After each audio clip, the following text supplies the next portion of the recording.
こう。書いてんだね。なんだ、くしゃみを、人が喋ってる時くしゃみすんじゃねえよごめんなさい。ちょっと鼻がね、ムズムズしちゃったんですね。耐えられなかったです。ごめんなさいね。しょうがねえな。じゃあ次行きますね。はい。ザネーム、マリュウ同士銀ダラさんからいただいて。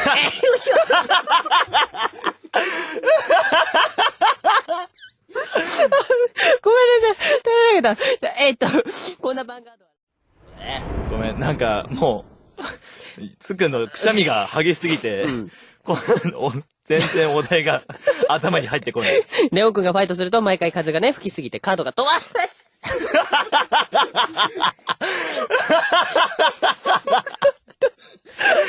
何今日、何なのおかしいでしょわかんない。鼻がブズブズするんだよ。お願いだから俺が読んでる時はちょっと止めてね。止める、頑張るよ。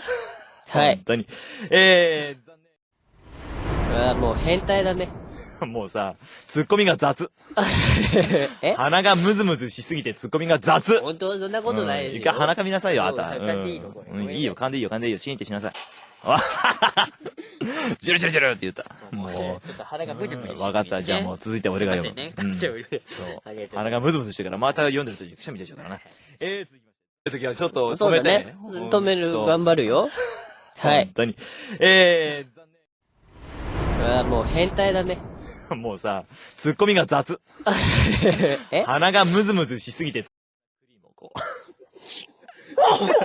書いてんだね。なんだ、くしゃみを、人が喋ってる時くしゃみすんじゃねえよごめんなさい。ちょっと鼻がね、ムズムズしちゃったんですね。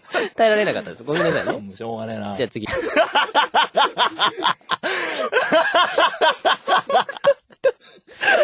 何今日、何なのおかしいでしょわかんない。鼻がブズブズするんだよ。お願いだから俺が読んでる。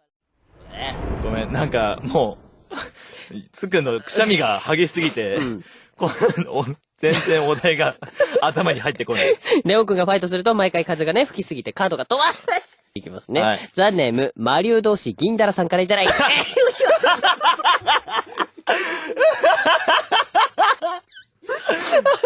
ごめんなさい。耐えられなかった。こんな番号